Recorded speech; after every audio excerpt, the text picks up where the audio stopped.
네, 지금 관심 가져야 할 산업과 이슈에 대해서 살펴보는 비즈 인사이트 시간입니다. 오늘은 이완수 그레너리 투자자문 대표 나와주셨습니다. 어서 오십시오. 네, 반갑습니다. 안녕하십니까. 네.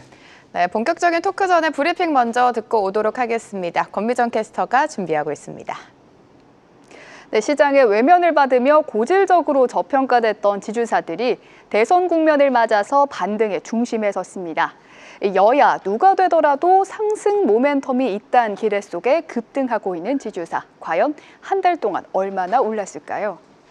본격적인 대선 국면을 앞둔 한 달 지주사들의 상승률입니다. 모두 두 자릿수대 급등세를 보여주고 있죠. 두산은 반도체와 두산 에너빌리티 효과가 더해지면서 또 하나와 HD현대는 각사의 조선과 방산에 대한 기대가 함께 들어오면서 지주사 중에서도 특별히 더 강한 모습이 나타났습니다.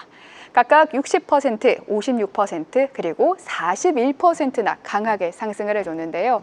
특히 한화는 올해 들어 180%나 상승한 걸 알 수 있습니다.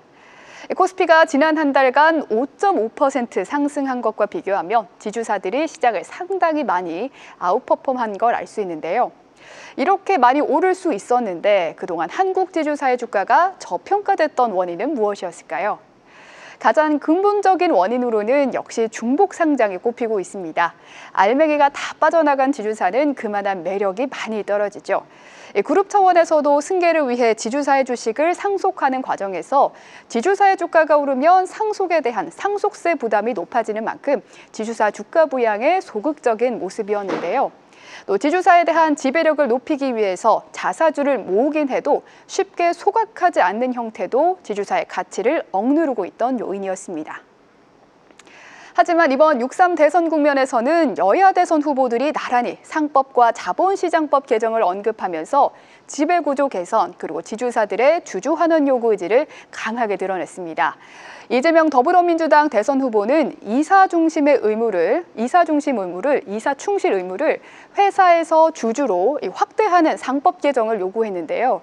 또 코스피 5천 시대를 비전으로 제시하면서 쪼개기 상장, 주가 조작에 엄단하겠다 말했습니다. 김문수 국민의힘 후보는 주주 보호 방안을 강화하는 자본시장법 개정을 추진하고 있는데요. 이 두 후보 모두 디테일에서는 좀 다른 차이가 있지만 모두 개인 주주들의 권익을 보호하고 국내 주식에 대한 부양을 추진하고 있습니다. 증권사에서도 이런 움직임을 긍정적으로 평가하고 있습니다. SK증권은 증시 부양을 위해서는 저 PBR이 정상화돼야 된다면서 지주사를 주목해야 된다라고 말을 했고요. 또 중복 상장과 오너 중심의 의사결정을 법적으로 방지할 수 있는 방안이 마련된다면 주가 레벨업이 가능할 것이다 맞습니다. KB증권도 비슷한 이야기 해줬는데요. 향후 정부 차원에서의 정책적인 제도와 함께 지주사 차원에서도 기업 가치 제고가 동시에 이뤄진다면 현재 지주사의 주가 상승은 초입 국면이다라는 이야기까지 해줬습니다. 한국은 지난해에도 밸류업 프로그램을 통해서 이런 비슷한 흐름을 경험한 적이 있습니다. 과연 새로 출범하는 정부에서는 그동안 시장을 괴롭힌 코리아 디스카운트를 해소할 수 있을까요? 또 다른 출발을 하루 앞둔 오늘 한국 증시에 대한 보다 자세한 이야기 나눠보시죠. 네, 브리핑 보고 오셨고요. 좀 더 깊은 이야기로 들어가 보겠습니다. 대표님, 먼저 대선이 하루 앞으로 이제 다가왔고요. 5,000피 얘기가 있는데 5,000피가 가능하다고 보십니까? 일단 저는 사실은 5,000피 가능하다라고도 봐요. 네, 뭐 다른 분들은 뭐 말이 되는 숫자냐 그런데 저는 가능하다 보고요. 단 조건이 있다. 왜냐하면은 그게 가려면은 몇 가지 기본적으로 저는 이제 퍼펙트 스톰, 역효과가 아니라 이제 좋은 쪽으로 퍼펙트 스톰이 좀 있어야 된다. 네. 저는 뭐 가장 크게 먼저 뭘 보냐면은 통화 정책이 계속 완화 정책으로 가야 돼요. 뭐 지난주에 뭐 기준금리 내렸잖아요. 네. 근데 지금 연말까지 한 2%까지 사실 기준금리를 보고 있단 말이에요. 네. 그렇다 보면 전반적으로 시장에서 통화 완화 정책에 대한 부분은 계속 이제 신호를 줘야 되는 거고요. 두 번째, 정부의 이제 재정 지출 확대를 저희가 봐야 됩니다. 왜냐하면은 사실 정부가 그렇게 뭐 추경도 안 쓰고 사실 기존 정부에서는 너무 사실 몸을 차렸거든요. 그런데 이번에는 정부가 재정 지출을 좀 늘리면서 전반적인 활성화를 좀 보여줘야 될 것 같고요. 세 번째는 산업 정책을 좀 써야 될 것 같습니다. 네. 왜냐하면 사실 전 정권에서는 산업 정책이라는 게 사실 거의 없다라고 뭐 밸류업도 사실 산업 정책이라 보기는 힘들거든요. 그건 네. 주주환원 정책이지. 그렇다 보면은 전반적인 이제 저희가 이제 많이 보고 있는 뭐 신재생 에너지부터 시작해갖고 반도체, AI 기타 이제 관련돼 있는 뭐 플랫폼까지 기본적인 산업에 대한 지원 정책이 좀 나와야 되거든요. 그래서 이런 세 가지 부분이 좀 효과적으로 간다라고 그러면은 뭐 지금 주가지도 2,700 왔다 갔다 하고 네. 있잖아요. 5,000 저는 뭐 충분히 가능하고요. 그런 것을 사실 이제 미국 주식시장에서 보고 있잖아요. 예, 뭐 물론 펀더멘탈이 지금 국내 주식시장에 과연 그게 올 수 있느냐 이제 그 문제도 있겠지만 네. 저는 정부라든지 통화 정책이라든지 산업 정책 전반적으로 다 섞여서 좀 크게 시장에서 좀 효과를 발휘한다면은 뭐 2년이 됐든 3년이 됐든 주가지수 5천을 우리가 못 봐야 된다는 이유는 없다. 네, 이렇게 지금 보고 있습니다. 네, 이렇게 증시가 제대로 된 상승 동력을 얻기 위해서는 기업의 성장이 가장 중요한데 지금 주요 후보들의 공약을 보면 기업 육성책은 좀 미약합니다. 이 부분은 어떻게 보셨습니까? 일단 사실 기업 육성책보다는 기업 지원책이죠. 지원책. 예, 저는 이제 네. 지원책을 보고 있어요. 그러니까 뭐 민주당 같은 경우에는 사실 이제 성장 위주로 지금 공약을 짜놨거든요. 그러다 보니까 산업에 대한 지원책이지 뭐 육성, 저같이 뭐 벤처를 뭐 키운다든가 이제 중소기업을 더 크게 키운다든가 이런 부분보다는 기존에 있던 산업 중에서 앞으로 한국이 경쟁력을 갖고 할 수 있는 산업, 그다음에 한국의 내수에 필요한 산업들에 대해서 지원을 하겠다는 거거든요. 그래서 저는 지원책을 보고 있고요. 만약에 이제 지원책 같은 경우에도 어떤 분들은 야 이거 세수가 부족한데 가능할까? 네. 근데 지금 이제 정부의 저 재정을 보신다면은 부채 비율이죠. GDP 대비해서 부채 비율이 45%밖에 안 됩니다. 그러니까 미국이 지금 125%예요. 지금 난리가 나 있잖아요. 뭐 영국이나 프랑스 같은 전반적인 선진국 국가들은 한 100% 이내로 지금 부채 비율을 맞추고 있는데 한국이라든지 중국 같은 전반적으로 이머징 마켓들은 한 60% 이내로 맞추고 있거든요. 그렇다고 보면 저는 뭐 추경 같은 거 충분히 가능하고요. 지난해 사실 100조 원 정도의 어떤 게 이제 펑크가 났었죠. 네. 재정 적자가 났었잖아요. 네. 그런데 이번 뭐 새로운 정부 하에서는 사실 전반적으로 이제 세수를 늘릴 수 있는 이제 법인세라든지 이런 아니면 전반적인 세수에 대한 부분을 지금 같이 갖고 가고 있기 때문에 저는 충분히 산업 지원책을 충분히 가져갈 수 있다. 네, 이렇게 지금 보여지고 있고요. 산업 지원책이 좀 들어간다 그러면 사실 어떻게 보면 정부의 재정 적자까지 엮인다면은 이건 버블이라기보다는 저는 정당한 균형적인 어떤 재정 지출이 되지 않겠는가 저는 이렇게 지금 보고 있습니다. 네, 성장을 위한 재정 지원책이 있어야 된다라고 해주셨고 증시 부양을 위해서 그렇다면 이제 정부가 나서야 할 기업 뭐 산업 지원책으로는 어떤 것들 좀 필요하다고 보십니까? 사실 저는 다른 것보다 반도체 AI를 우선적으로 둬야 된다. 네. 지금 여기는 육성뿐만 아니라 지원까지 해야 된다. 네. 새로운 기업도 키워야 될 것 같고요. 그다음에 기존 기업들이 더 잘할 수 있게 지원을 해줘야 된다. 왜냐하면은 제가 이제 다니면서 그 말씀을 좀 많이 드려요. 어떤 분들은 미국의 이제 AI하고 반도체가 이제 끝났다. 주식 이제 다 팔고 다 나와야 된다. 막 이런 얘기 많이 말씀하세요. 근데 저는 반도체하고 AI를 산업을 잘 보시면은 기존에는 미국 독점했어요. 미국 혼자 밸류체인을 갖고 생산하고 네. 혼자 소비를 했어요. 뭐 데이터 센터 다 미국에 있었잖아요. 네. 근데 지금 이제 1월 달부터 한번 보세요. 중국의 어떤 전반적인 이제 딥시크 사건 이후로 보니까 중국도 지금 엄청난 지금 AI하고 반도체 산업이 올라오고 있단 말이에요. 그렇다고 보면 지금 나오는 게 뭐냐면은 글로벌로 AI하고 반도체 산업이 생산과 수요가 확대된다. 그러니까 이번에 이제 엔비디아 주가가 이제 그 얘기가 나왔어요. 중국에서 매출이 한 70억 달러 정도가 이제 펑크가 났지만은 네. 이게 글로벌 수요로 다 메꿔졌다 이걸 얘기를 했어요. 그러니까 쉽게 해서 지금 그러한 변화 과정이 있거든요. 그렇다고 지금 한국 같은 경우에 반도체라든지 지금 AI 산업에 대해서는 저희가 계속 손을 놓고 있었단 말이에요. 앞으로 저희가 이제 서비스 무역이라든지 아니면 트럼프 관세에서 가장 크게 지금 협상에 갖고 갈 게 뭐 나중에 또 제가 말씀드리겠지만은 네네. 서비스 무역 쪽에서 AI라든지 반도체라든지 이런 부분들이 되게 지금 강화되고 있을 걸로 보여지거든요. 그렇다고 보면 지금 한국 같은 경우에는 그 산업을 저희가 끌고 가야 그래야 이어지는 플랫폼이라든지 로보틱스라든지 드론이라든지 전반적인 산업을 확대시키면서 글로벌에서 경쟁력을 갖고 저희가 내수뿐만 아니라 수출까지 갈 수 있는 네. 그러한 쉽게 얘기해서 큰 산업을 하나 육성할 수 있는 그런 부분이 되지 않을까 저는 지금 이렇게 지금 보고 있습니다. 네, 반도체나 AI와 같은 산업을 육성하고 또 지원을 해야 된다라고 말씀해 주셨습니다. 지금 대선을 앞두고 상장사들의 유상증자가 계속해서 이어지고 있습니다. 규제 변화에 선제적으로 대응하겠다라는 것 같은데 상법 개정이 된다면 시장 영향은 어떻게 될까요? 네, 일단 사실 말이 많죠. 일단 상법 쪽이 좀 문제예요. 사실 자본시장법이 이미 통과됐기 때문에 네네. 그쪽은 이제 적용하면 되는 거고요. 상법에 대해서는 사실 이제 핵심 목표는 다른 것보다 이제 기업들 중에서 뭐 사실 큰 기업들은 문제가 없어요. 이미 상장된 회사들은 큰 문제가 없는데 조그만 회사 중에서 약간 다른 짓을 좀 하려다. 쉽게 해서 이제 우회 상장을 한다던가 아니면 이제 편법으로 이제 뭐 주식을 발행한다든가 이런 식으로 해갖고 회사가 기본적으로 자기가 성장을 매출을 확대시키고 비즈니스를 확대시키는 이런 방법이 아니라 다른 쪽을 통해서 하려는 그런 것을 막으려고 하는 거거든요. 그래서 저는 이 부분에 대해서 만약 이걸 통과시켰을 경우에는 다들 그 말씀을 하세요.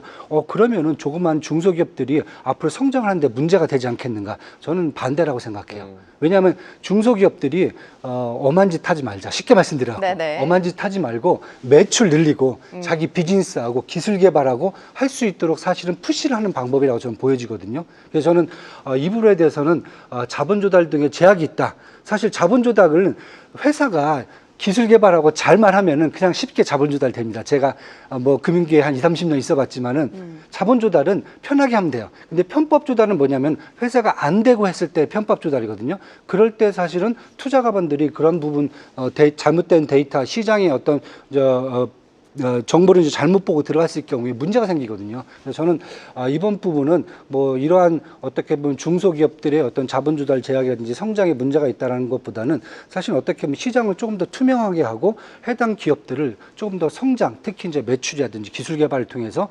전공법이죠. 전공법을 통해서 사실은 회사를 더 키워주는 데 역할을 하지 않을까라는 생각을 좀 하고 있습니다. 네, 말도 많고 하지만 시장을 더 투명하게 제도 개선을 하는 것이 결국 시장에도 당연히 긍정적일 것이다라고 봐주셨고요. 우리 기업들 같은 경우는 미국의 관세 불확실성으로 지금 우려가 커지고 있는데요. 하반기 이제 기업 실적에 대한 전망, 변수 어떤 것들 좀 보고 계십니까? 일단은 뭐 관세가 당분간은 계속 안고 가야 될 것 같아요. 네. 왜냐하면 지금 뭐 일본도 지난주에 3차 협상을 갔다가 네. 그냥 왔어요. 그러니까 뭐 이번 주에 또 4차 협상을 간다고 그래요. 예. 뭐 끈질기게 지금 하고 있는데 저기서 저희가 봐야 될 게 뭐냐면은 이 관세 협상이라는 게 저희가 그냥 생각하듯이 가서 그냥 한 번에 협상한다고 끝나는 문제가 아니에요. 저는 이 관세 문제는 결국 연말이라든지 내년까지도 계속 갈 수 있다. 네, 이렇게 지금 보이기 때문에 결국 관세 문제가 지금 가장 크죠. 네. 현재 보시다면 지금 뭐 저희 상호관세 10% 부과된 거 하고 네. 그다음에 품목별로 보면 철강, 알루미늄, 자동차 부과된 상황 이렇게 지금 보고 있는데 트럼프 행정부가 뭐 미국 내 법적 갈등이 결국 연방정부에서 터졌단 말이에요. 네. 그렇다 보면은 트럼프 행정부가 앞으로 이제 품목별 관세로 저는 더 돌릴 가능성이 크다. 왜냐하면 품목별 관세는 상호관세하고 사실 법 적용이 틀리거든요. 네. 그리고 앞으로 관세보다는 무역협정 쪽으로 갈 거다. 그러면은 여기서 얘기했던 이제 법보다는 슈퍼 301조가 전면에 나올 수가 있거든요.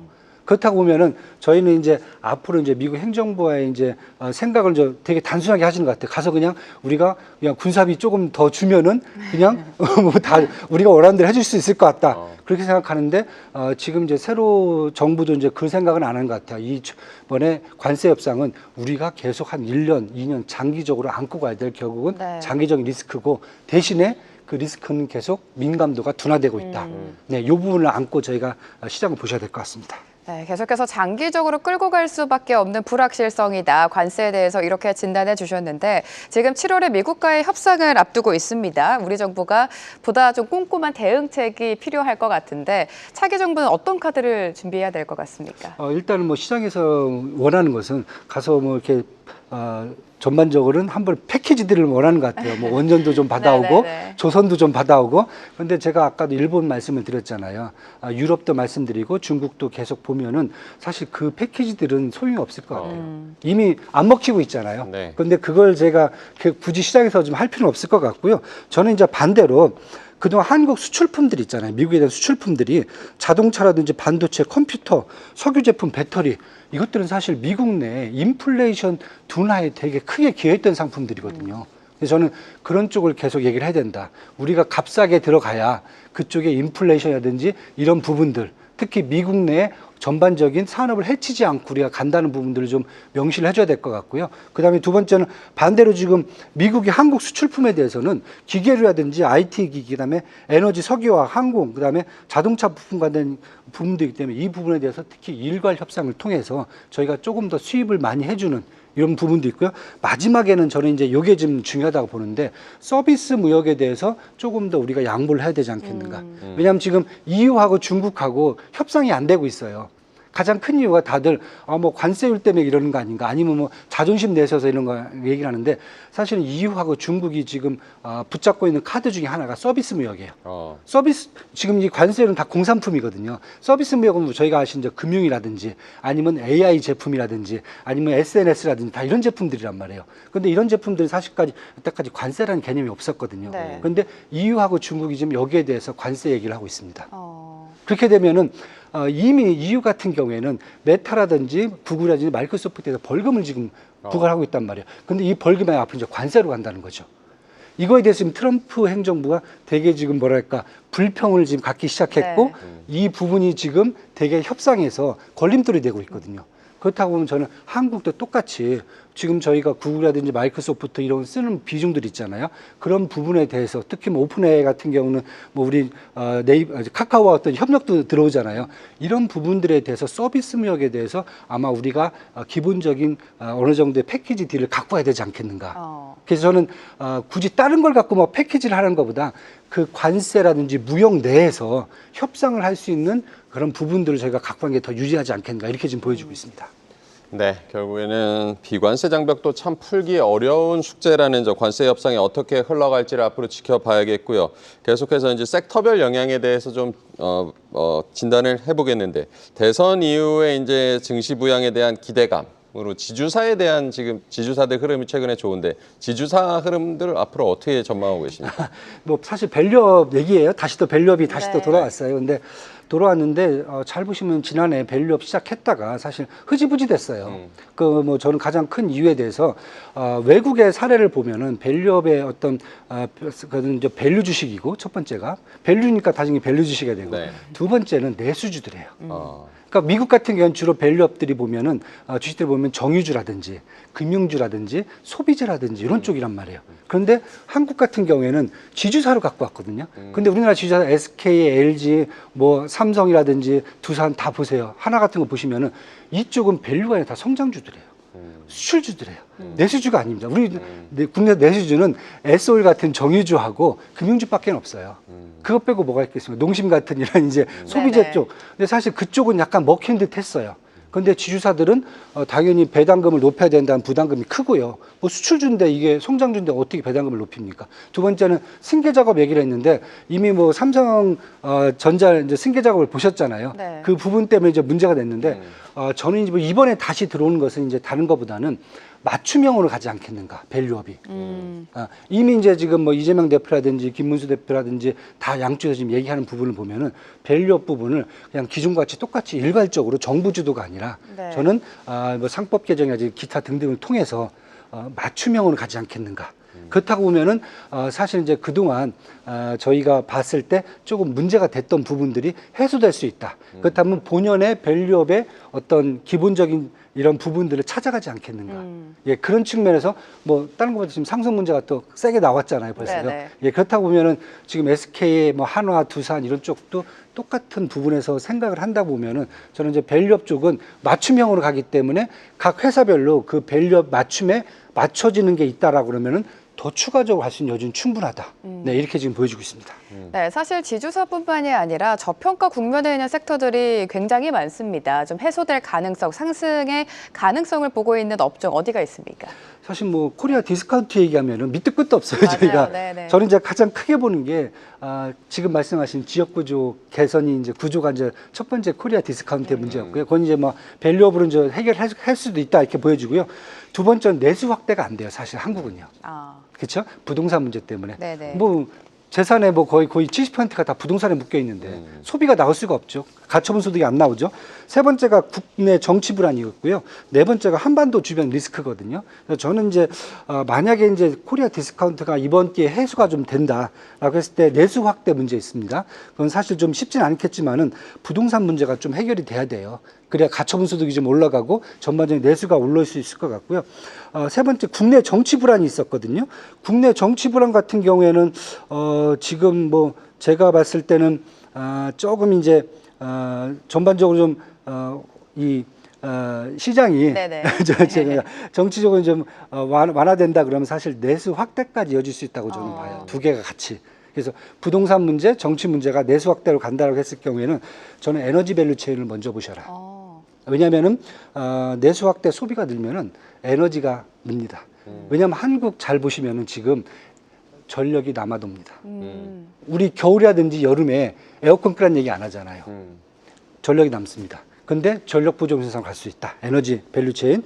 그 다음에 두 번째가 이제 한반도 이제 주변 리스크 같은 경우 있잖아요.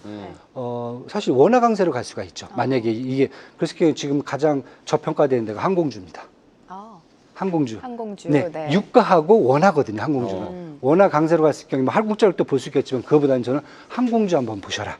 그 다음에 이제 국내 정치적 불안이 좀 다운되면서 정부가 자기 역할을 했을 경우에는 저는 이제 정부의 어떤 벤처 지원, 아까 육성체 이걸 본다면은 AI 산업 쪽은 분명히 정부가 끌고 갈 수 있는 여지가 충분하다. 왜냐하면 R&D를 뭐 작년에 다 깎았잖아요. 네. 근데 이번에 정치가 좀 안정되면은 R&D 100조 얘기가 지금 뭐 나오고 김문수 대표도 뭐 최소한 몇십 조 이상을 하겠다라고 하고 있기 때문에 AI라든지 반도체 쪽은 또 보셔야 된다. 네, 이렇게 지금 보고 있습니다. 네, AI 쪽을 봐야 된다. 주요 후보들이 한 목소리로 강조하고 있는 공통 공약도 결국엔 AI 산업 지원, 육성일 테고 AI 뭐 육성이 반도체나 이런 관련 섹터의 반등 모멘텀으로 나타날 거라고 보십니까? 네, 저는 지원을 하면 충분하다. 왜냐하면 지금 저희 대한민국 이제 반도체 산업이죠. 반도체 산업 먼저 볼게요. 네. AI 산업은 좀 나중에 똑같이 뭐 적용될 수 있는데 사실 문제가 뭐냐면은 저희는 밸류 체인이 완성이 안 돼 있어요. 미국은 결국은 바이든이 만들려는 게 반도체 밸류 체인이잖아요. 네. 팹리스부터 시작해서 범용, AI 반도체, 장비, 소재까지 다 이걸 미국 내에서 세팅을 만드는 거잖아요. 네. 근데 전 세계적으로 여기를 할 수 있는 데가 지금 미국은 가장 앞서 나가 있고요. 두 번째가 중국이 밸류 체인을 갖고 따라와요.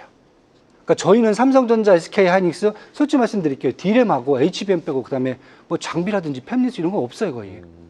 근데 지금 중요한 것은 시장에서 계속 얘기하는 게 AI 산업이 더 가려고 그러면은 반도체가 중요하지만은 반도체가 이 현재 상태 갖고는 안 된다. 그러려면은 퓨리오사 같은 그러한 회사들도 더 나와야 되고요. 소재 뭐 있을 수 있겠지만 장비도 지금 저희가 제대로 된 게 없어요. 그 다음에 팹리스 회사 없어요.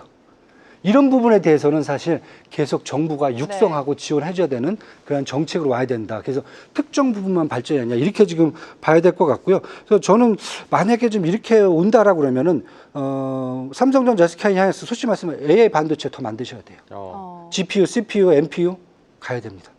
그렇죠. 그다음에 중소기업단에서 장비라든지 패키징 회사들 계속 나와야 돼요. 그걸 지금 정부가 지원해줘야 국내에서 자율주행, 그렇죠? 드론 거기에다가 잘하시는 이제 로보틱스까지 그게 다음 2차 산업이거든요. AI에 이 산업까지 다 개발될 수 있지 않을까 이렇게 지금 보여주고 있습니다. 네, 끝으로 대선 이후에 단기적으로 시장의 반응과 또 전략을 좀 세워주실까요? 네, 일단은 네. 뭐 지금 여론조사 상으로는 사실 뭐 1번 후보가 지금 세니까 네. 사실 2번 후보 쪽에서 2번, 3번, 4번 후보 쪽에서 제가 이렇게 공약을 추리기가 쉽지가 않아요. 제가 이렇게 다 놓고 봐도 공약이 이제 명확하게 사실 1번 후보 쪽이 성장 쪽으로 지금 방향을 잡고 있는데 저는 이제 큰 거 한 3가지만 딱 봅니다. 첫 번째가 뭐냐면은 스마트 시티, 네. 스마트 정부.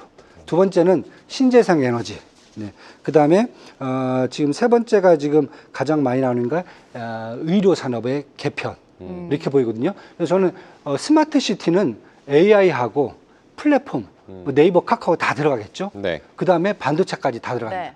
여기에다가 스마트 시티를 하면은 결국은 로보틱스, 자율주행이 다 들어가야 됩니다.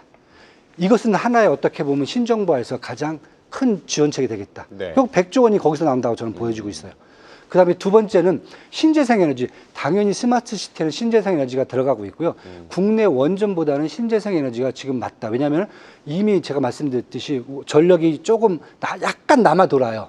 근데 굳이 지금 원전을 뭐 10년 보고 할 필요는 없거든요. 할 데도 없고. 뭐 어디다 합니까? 그 제주도 합니까? 뭐 경기도 하면 난리 날 네. 거고요. 못 합니다. 그렇다고 보면은 신재생 에너지 중에서 지역적 아니면은 이 단기적으로 에너지를 맞춤형으로 보충해 줄 수가 있거든요. 삼성전자, SK 하이닉스의 반도체까지요. 그래서 이런 신재생 에너지 쪽. 그다음에 제가 이제 세 번째 말씀에 A 이제 헬스케어잖아요. 결국 헬스케어를 이제 고쳐야 되는데 지금 의사 갖고 이제 못 고치잖아요. 이제 끝난 거잖아요. 그렇다고 보면 이제 AI가 해야죠. 저는 뭐 루니 뷰누 같은 그런 AI 헬스케어 네. 회사들은 앞으로 이번 정부에서 가장 큰 수혜를 받을 수 있는 그런 업종이라고 좀 보고 있습니다. 그래서 그런 쪽은 크게 세 가지만 보고 가도 뭐 교육 같은 건 있는데 제가 봤을 땐 큰 주가상으로 영향을 줄 수 있는 부분은 아니다. 크게 한번 세 가지만 보고 가시면은 네. 아마 시장에서 저는 뭐 다음 뉴 리더십이 조금 더 우리한테 혜택을 줄 수 있는 그런 분야가 되지 않을까 그렇게 지금 보고 있습니다. 네, 스마트 시티와 신재생 에너지 그리고 AI 헬스케어 이 세 가지를 집중적으로 보자라는 투자 전략 세워주셨습니다. 이완수 그레더리 투자자문 대표와 함께했습니다. 감사합니다, 대표님. 감사합니다. 계속해서 다양한 경제 이슈를 알고 싶다면 구독과 좋아요, 알림 설정 부탁드립니다. AI 캐스터 권미정이었습니다.